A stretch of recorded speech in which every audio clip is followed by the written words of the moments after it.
Oh, hello.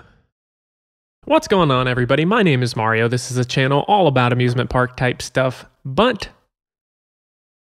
mostly coasters. And today in my never-ending journey to rank and review every single coaster I have ever been on, we're going to be talking about Vortex at Kings Island. What? No, we're not. We're going to be talking about Vortex at Carowinds. But real quick, thanks to my subscribers, you guys are great. And to those of you not subscribed, you better subscribe or else you will be forced to stand up for the rest of your life. But without any further ado, let's review. Vortex is a stand-up roller coaster manufactured by B&M that opened in 1992. It has a height of 90 feet, a top speed of 50 miles per hour, a total of 2 inversions, and a track length of 2,040 feet. This results in a short ride duration of just 38 seconds from the end of the lift to the beginning of the final brakes. Stand-up roller coasters in general, and especially Vortex, get a really bad rap. Whenever I'd heard Vortex mentioned, it was always in a negative light. The main criticism I'd heard of Vortex is that it is rough and uncomfortable. And while I don't find this coaster to provide the most comfortable ride experience out there, overall I would say this is a good, fun, and intense roller coaster. That being said, the intensity is a bit much on your legs since you do spend the entire ride standing on them. The main thing you experience on Vortex is a lot of positive G-forces that push your body down towards the floor of the train, and that can be pretty taxing on your feet and legs. I definitely think this ride would be a lot more enjoyable if it were a traditional sit-down coaster or a floorless coaster, but that's not what it is, so that's not how I'll be reviewing it. But let's talk a little bit more about this ride with its off-ride experience. The appearance of this coaster is a little bit dated, sporting a red and white color scheme that does just feel like a less vibrant version of Intimidators. The operations on this coaster were definitely the slowest from my visit. The slow operations were not the result of slow operators. This ride just has a very redundant and cumbersome restraint checking process. The operators checking the restraints have to go up and down the train row by row, adjusting each individual seat to make sure that everyone is in a comfortable and proper standing position. Again, no fault of the operators, it's just the nature of this specific coaster, so I do recommend trying to ride this ride when it doesn't have a very long line. But now let's hop on and talk about the actual on-ride experience. Since the loading process does take a while, you will at least be in as comfortable of a standing position as you can be on a stand-up coaster, so that will definitely minimize your discomfort in the downstairs area. Once you're dispatched, you'll head up the small lift hill, experience a little B&M pre-drop before going down the full turning drop.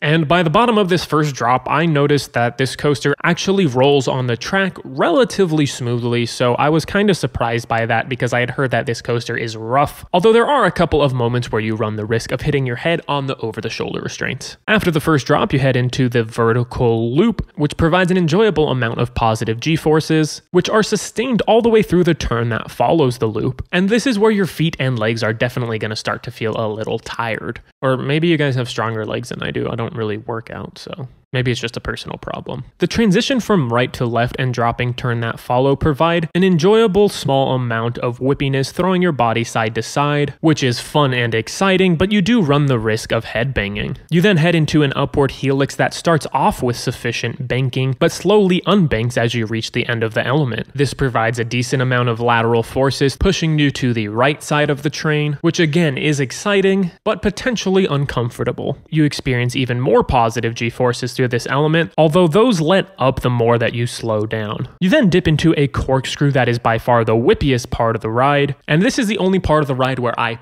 personally experienced any uncomfortable headbanging. The corkscrew starts off feeling like it's going to be very gradual, but by the time you hit the apex of it, your direction is flipped very drastically, and then coming out of the element is pretty mild as well. So it's really just that top part that really whips you around. You then rise into a banked right turn that transitions into a left turn, and this transition provides a bit of whip as well, fairly comparable to the first right to left transition. As this left-hand turn unbanks which you experience more lateral g-forces pushing you to the right side of the train before turning up into the final brakes, concluding your short ride experience. And even though this ride is short, it does provide a few good elements throughout its layout. Again, my only complaint would be a slight bit of discomfort from having to stand and the over-the-shoulder restraints being slightly uncomfortable. Other than that, this is a forcefully fun ride. So, what would I rate this coaster? I think I would give it a bounce in between 5.5 and 6. I'd say for me personally, it's a 6 out of 10. It's not the biggest or newest ride in the world, so it's not going to be the most exciting thing you've ever experienced. And it has those minor setbacks in comfort, but it's still definitely worth a ride or two. Vortex currently ranks at number 139 out of the 241 coasters that I've been on so far, placing just below SLC's. And I know that might seem crazy, because Vekoma suspended looping coasters definitely beat me up a lot more than Vortex does, but at the same time they provide a lot more elements, a longer ride time, and in general they're significantly more exciting. But that's enough of my thoughts on Vortex. I'd love to know what you guys think about it in the comments down below. Go ahead and give the video a thumbs up if you liked it, subscribe and turn on notifications for more content like this, and make sure to tune in next time where I'll be talking about